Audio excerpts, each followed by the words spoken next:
माता की। भारत माता की। ಕರ್ನಾಟಕದ ಸಮಸ್ತ ಜನತೆಗೆ ನನ್ನ ಕೋಟಿ ಕೋಟಿ ನಮಸ್ಕಾರಗಳು।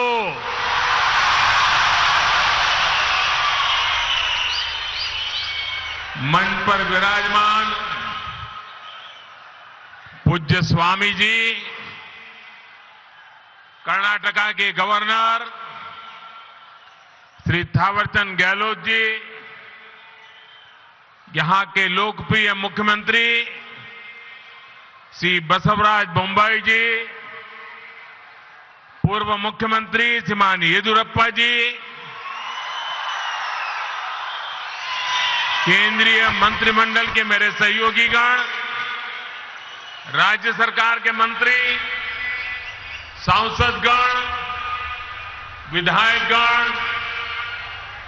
अन्य सभी महानुभाव और विशाल संख्या में पधारे हुए मेरे प्यारे भाइयों और बहनों,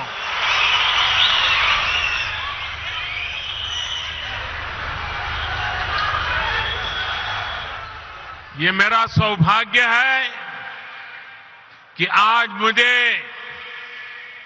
बेंगलुरु में एक बहुत विशेष दिन पर आने का अवसर मिला है। आज कर्नाटका की, देश की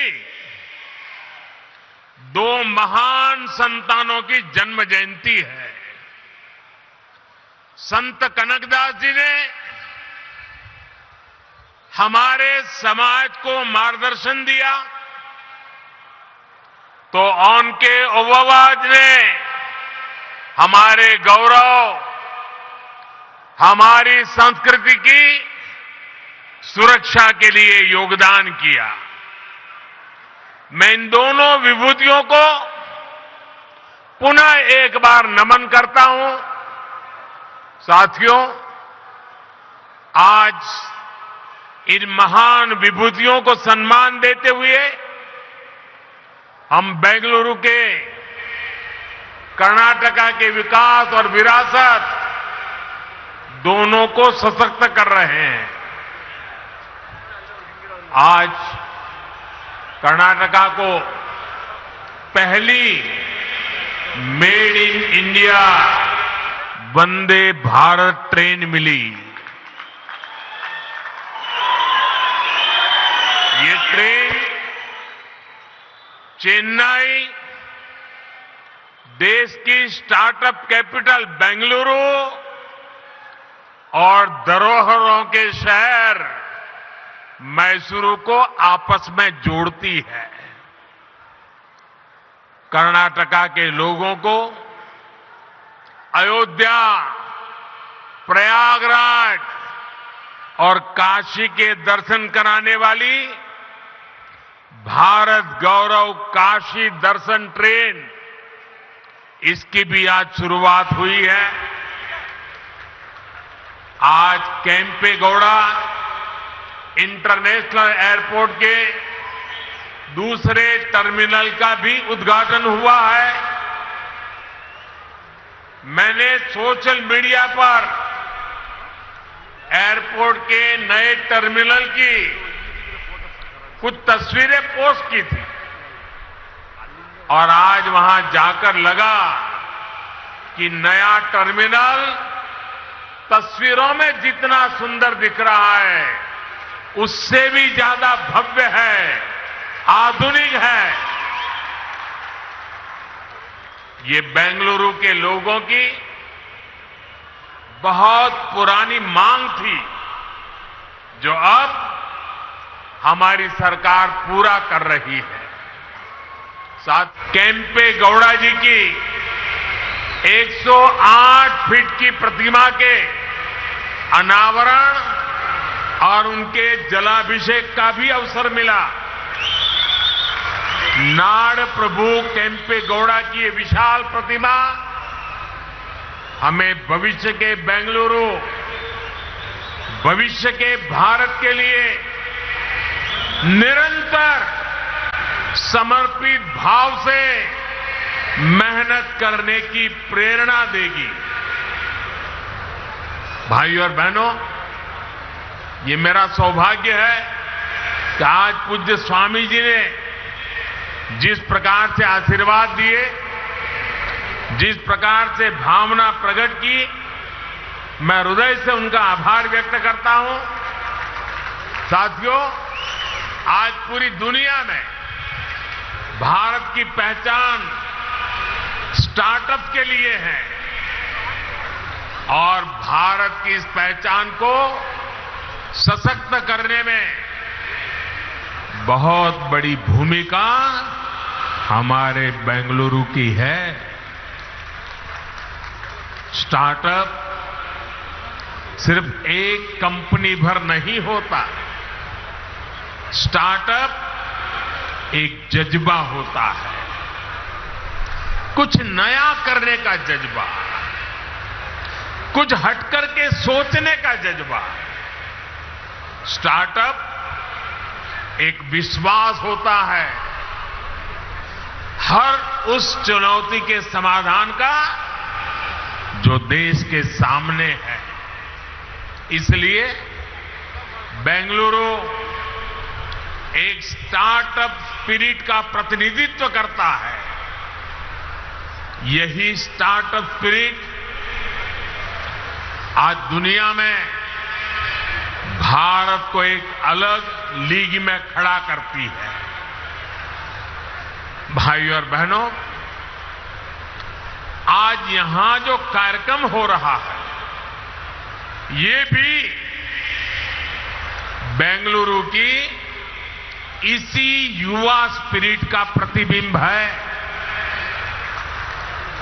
आज शुरू हुई वंदे भारत एक्सप्रेस भी सिर्फ एक नई ट्रेन नहीं है, बल्कि ये नए भारत की नई पहचान है। 21वीं सदी में भारत की रेलवे कैसी होगी, ये उसकी झलक है। वंदे भारत एक्सप्रेस इस बात का प्रतीक है कि भारत अब रुक रुक चलने वाले दिनों को पीछे छोड़ चुका है। भारत अब तेज दौड़ना चाहता है और इसके लिए हर संभव प्रयास कर रहा है। साथियों, आने वाले 8-10 सालों में हम भारतीय रेल के कायाकल्प का लक्ष्य लेकर चल रहे हैं। 400 से ज्यादा नई वंदे भारत ट्रेनें, विस्टाडोम कोचेज भारतीय रेल की नई पहचान बनने वाले हैं। मालगाड़ियों के लिए डेडिकेटेड फ्रेट कॉरिडोर,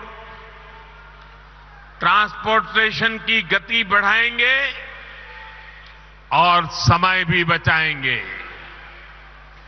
तेजी से हो रहा ब्रॉडगेज परिवर्तन का काम नए नए क्षेत्रों को रेलवे के मैप पर लेकर आ रहा है और इन सब के बीच आज देश अपने रेलवे स्टेशनों को भी आधुनिक बना रहा है।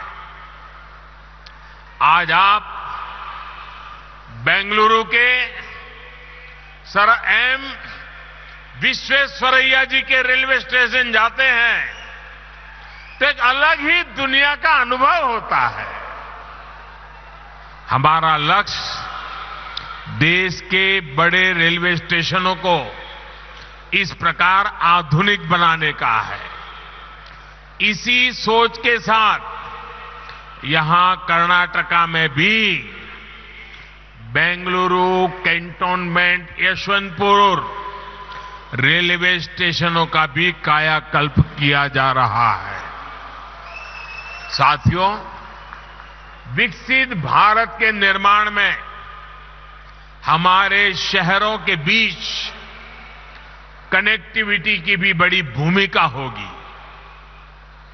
देश में एयर कनेक्टिविटी का ज्यादा से ज्यादा विस्तार हो, हमारे एयरपोर्ट्स का विस्तार हो, ये आज समय की मांग है। बेंगलुरु एयरपोर्ट का नया टर्मिनल इसका उपयोग करने वाले पैसेंजर्स के लिए नई सुविधा लेकर आएगा। आज भारत दुनिया में एयर ट्रैवल के सबसे तेजी से बढ़ने वाले मार्केट में से एक है। जिस तरह देश आगे बढ़ रहा है, उसी तरह एयरपोर्ट्स पर पैसेंजर्स की संख्या भी बढ़ रही है। इसलिए हमारी सरकार देश में नए एयरपोर्ट्स का भी निर्माण करा रही है। 2014 से पहले देश में 70 के आसपास एयरपोर्ट थे, 70। अब इनकी संख्या 140 से ज्यादा हो गई है, डबल। बढ़ते हुए ये एयरपोर्ट्स हमारे शहरों का बिजनेस पोटेंशियल बढ़ा रहे हैं, नौजवानों के लिए नए अवसर भी बना रहे हैं।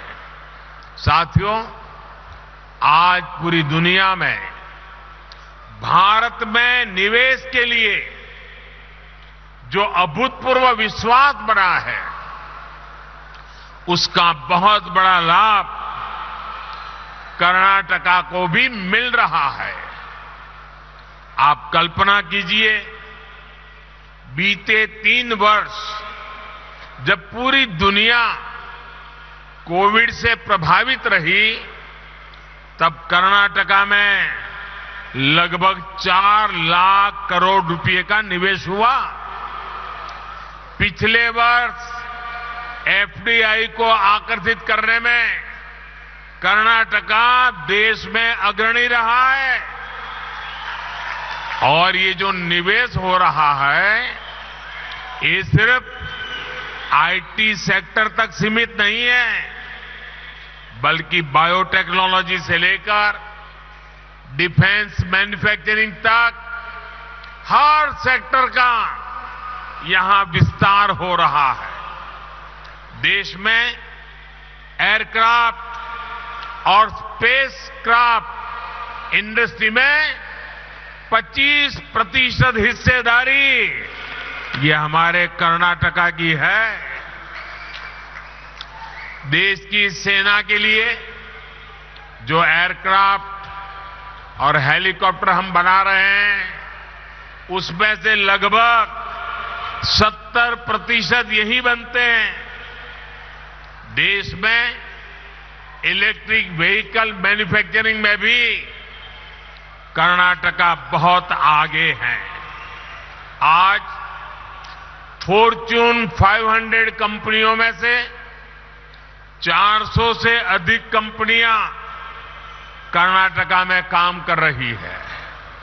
और ये लिस्ट लगातार बढ़ रही है। ये सब कुछ इसलिए हो रहा है क्योंकि आज कर्नाटका डबल इंजन की ताकत से चल रहा है। भाइयों और बहनों, आज बात चाहे गवर्नेंस की हो या फिर फिजिकल और डिजिटल इंफ्रास्ट्रक्चर के निर्माण की, भारत एक अलग ही लेवल पर काम कर रहा है। आज पूरी दुनिया हैरान होती है जब भारत के डिजिटल पेमेंट भीम यूपीआई के बारे में सुनती है। क्या 8 वर्ष पहले ये कल्पना करना भी संभव था? Made in India, 5G technology, क्या ये सोचा भी जा सकता था? इन सब में बेंगलुरु के युवाओं की, यहां के प्रोफेशनल्स की बहुत बड़ी भूमिका है। 2014 से पहले के भारत में ये चीजें कल्पना से परे थी। इसका कारण ये है कि तब जो सरकारें थी उनकी सोच ही पुरानी थी। पहले की सरकारें स्पीड को लग्जरी तो स्केल को रिस्क मानती थी। हमने ये धारणा बदल दी है। हम स्पीड को भारत की आकांक्षा मानते हैं और स्केल को भारत की ताकत मानते हैं। इसलिए आज भारत पीएम गति शक्ति नेशनल मास्टर प्लान के तहत देश में इंफ्रास्ट्रक्चर का विकास कर रहा है।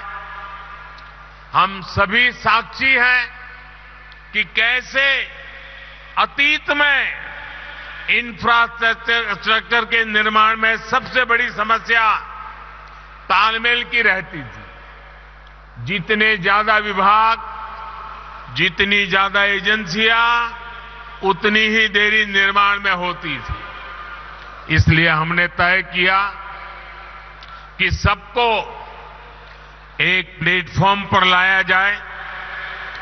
आज पीएम गति शक्ति नेशनल मास्टर प्लान के तहत 1500 से ज्यादा लेयर्स भी हैं। डेटा विभिन्न एजेंसियों को सीधे उपलब्ध हो रहा है।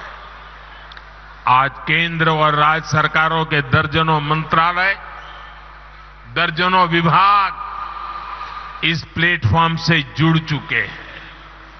आज देश नेशनल इंफ्रास्ट्रक्चर पाइपलाइन के तहत इंफ्रा पर लगभग 110 लाख करोड़ रुपए के निवेश का लक्ष्य लेकर चल रहा है।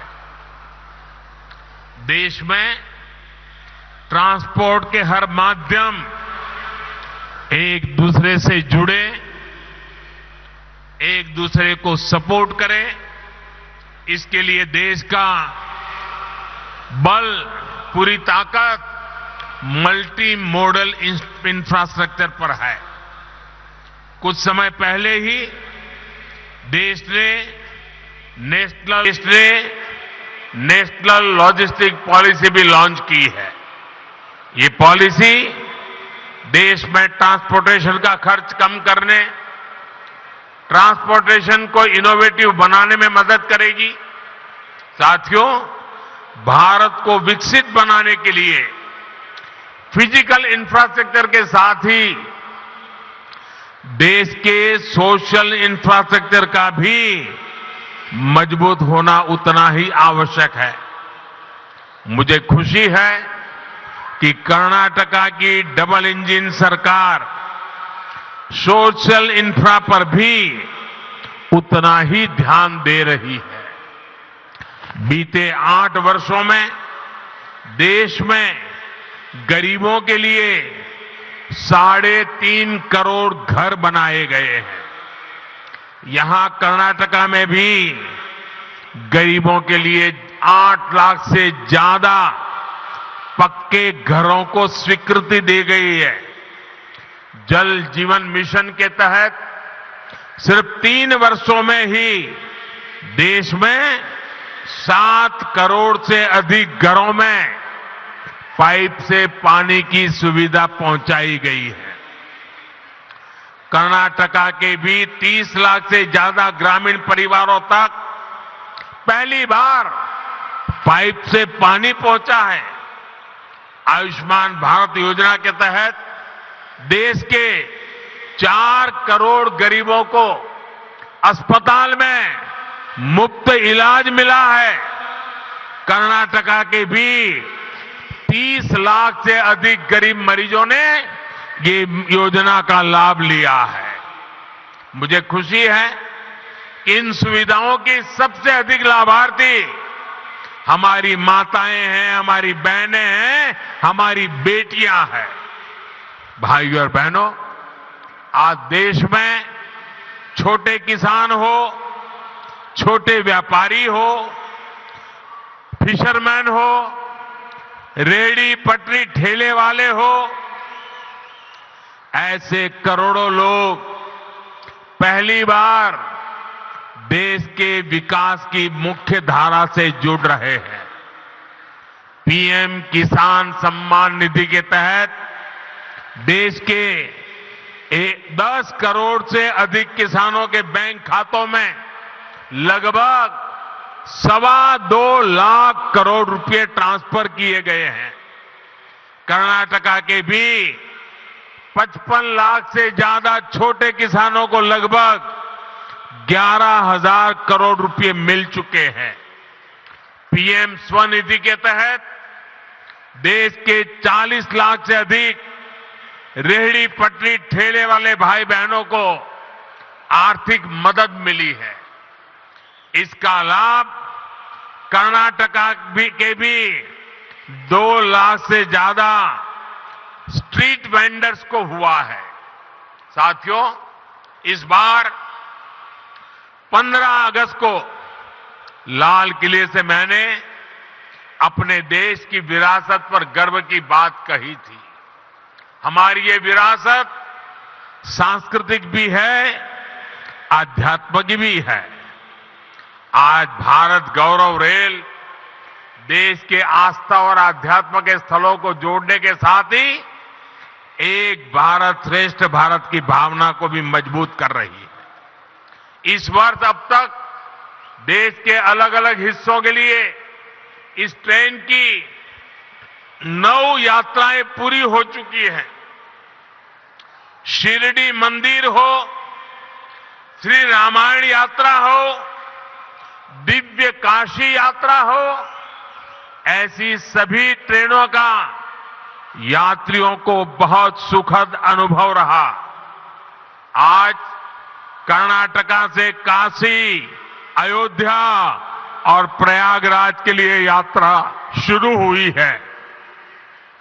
इससे कर्नाटका के लोगों को काशी, अयोध्या के दर्शन करने में मदद मिलेगी।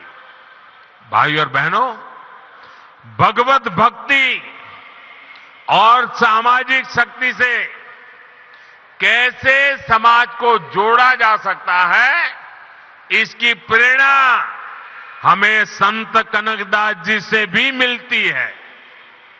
एक तरफ उन्होंने कृष्ण भक्ति का रास्ता चुना और दूसरी तरफ कुल कुल कुल वेंदु होड़े दाड़दिरी कहकर उन्होंने जाति के आधार पर भेदभाव को खत्म करने का संदेश दिया। आज पूरी दुनिया में मिलेट्स यानी मोटे अनाज के महत्व को लेकर के चर्चा हो रही है। संत कनकदास जी ने उस दौर में ही मिलेट का महत्व स्थापित कर दिया था। उनकी रचना थी राम धान्य चरिते। उन्होंने कर्नाटका में सबसे ज्यादा पसंद किए जाने वाले मिलेट रागी का उदाहरण देते हुए सामाजिक समानता का संदेश दिया था। भाइयों और बहनों, आज हमारा प्रयास है कि बेंगलुरु शहर का विकास वैसे ही हो जैसे नाड़ प्रभु केम्पे गौड़ा जी ने कल्पना की थी। इस शहर की बसावट यहां के लोगों को केम्पे गौड़ा जी की महान देन है। इस बसावट में उन्होंने जिन बारीकियों का ख्याल रखा है वो अद्भुत, अद्वितीय है। सदियों पहले उन्होंने बेंगलुरु के लोगों के लिए कॉमर्स, कल्चर और कन्वीनियंस की योजना तैयार कर दी थी। उनकी दूरदृष्टि का फायदा आज भी बेंगलुरु के लोगों को मिल रहा है। आज व्यापार, कारोबार, उसके रूप रंग भले ही बदल गए हो, लेकिन पेटे आज भी बेंगलुरु की कॉमर्शियल लाइफलाइन बना हुआ है।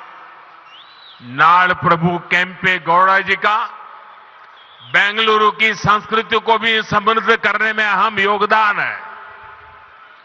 यहां का मशहूर गवि गंगाधरेश्वर मंदिर हो या बसवनगुड़ी इलाके के मंदिर, इनके जरिए केम्पे गौड़ा जी ने बेंगलुरु की सांस्कृतिक चेतना को हमेशा के लिए जीवंत बना दिया। बेंगलुरु शहर के लोग इस शहर की ऐसी बेमिसाल बसावट के लिए केम्पे गौड़ा जी के हमेशा आभारी रहेंगे। साथियों, बेंगलुरु अंतर्राष्ट्रीय शहर है। इसे हमें अपनी विरासत को संवारते हुए आधुनिक इंफ्रास्ट्रक्चर से समृद्ध करना है। ये सबका प्रयास से ही संभव है। एक बार फिर आप सभी को नए प्रोजेक्ट के लिए मैं बहुत बहुत बधाई देता हूं। पूज्य संतगण ने आकर के आशीर्वाद दिए, मैं उनका आभार व्यक्त करता हूं।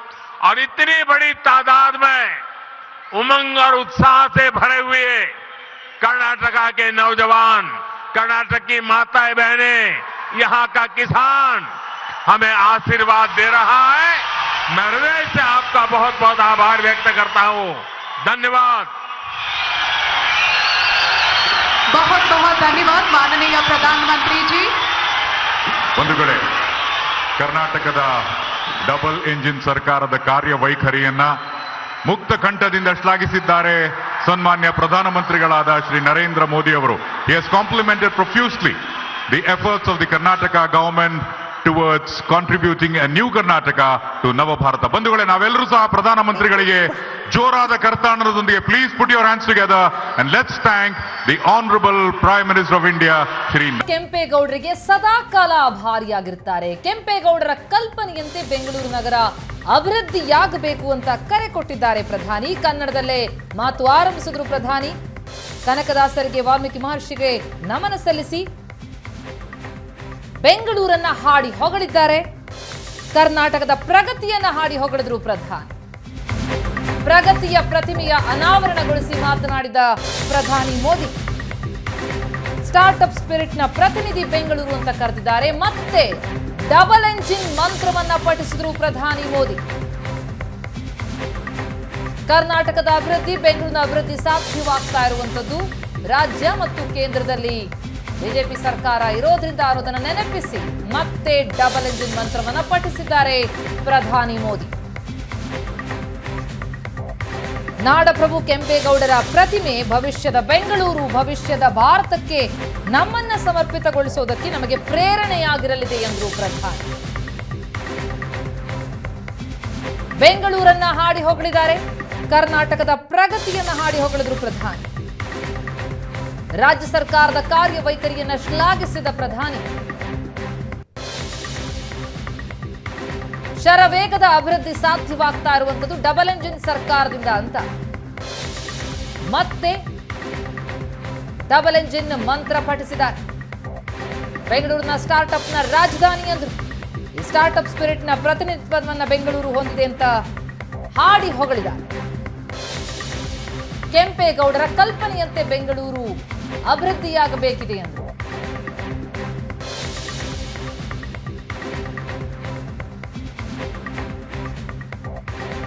ರಾಜ್ಯ ಸರ್ಕಾರದ ಕಾರ್ಯವೈಖರಿಯನ್ನ ಶ್ಲಾಘಿಸಿದ್ರು ಪ್ರಧಾನಿ.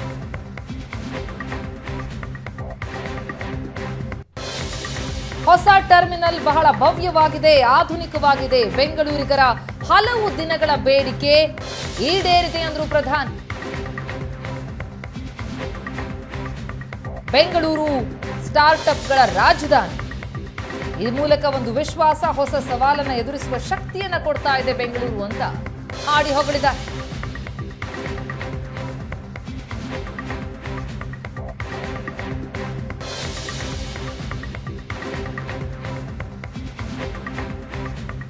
ಬೆಂಗಳೂರಿನ ಆಧುನೀಕರಣಕ್ಕೆ ನಾಡಪ್ರಭು ಕೆಂಪೇಗೌಡರೇ ಪ್ರೇರಣೆ ಎಂದಿದ್ದಾರೆ ಪ್ರಧಾನಿ.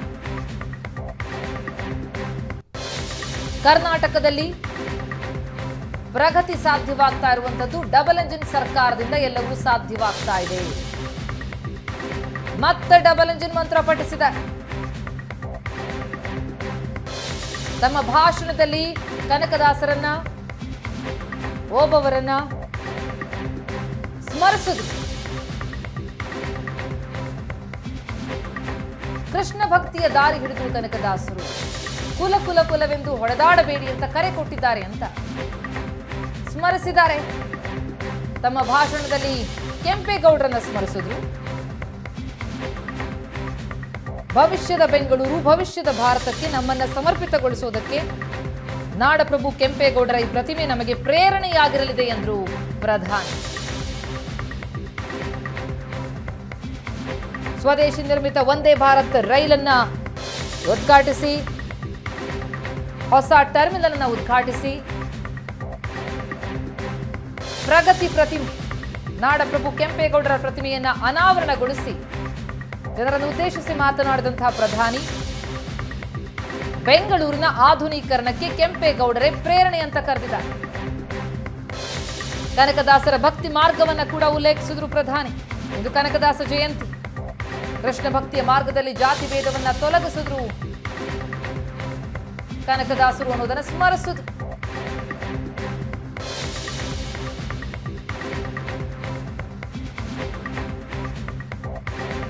ಸಿರಿಧಾನ್ಯದ ಮಹತ್ವದ ಬಗ್ಗೆ ಇವತ್ತು ಮಾತನಾಡಲಾಗ್ತಾ ಇದೆ.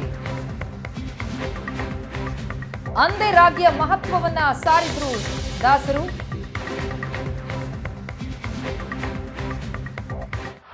आज पूरी दुनिया में भारत में निवेश के लिए जो अभूतपूर्व विश्वास बना है, उसका बहुत बड़ा लाभ कर्नाटका को भी मिल रहा है। आप कल्पना कीजिए, बीते 3 वर्ष जब पूरी दुनिया कोविड से प्रभावित रही, तब कर्नाटका में लगभग 4 लाख करोड़ रुपए का निवेश हुआ।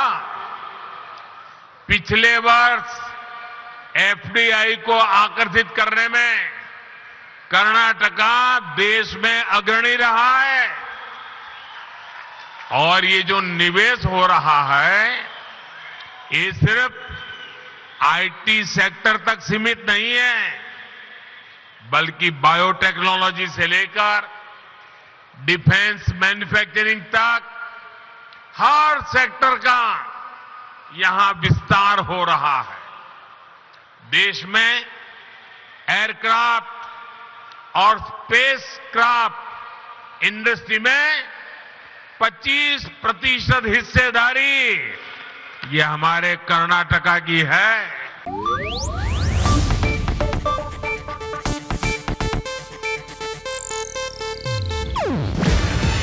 ಇದು ಏಷ್ಯಾನೆಟ್ ನ್ಯೂಸ್ ನೆಟ್ವರ್ಕ್ ಪ್ರಸ್ತುತಿ. ನೀವು ನೋಡ್ತಿದ್ದೀರಾ ಏಷ್ಯಾನೆಟ್ ಸುವರ್ಣ ನ್ಯೂಸ್.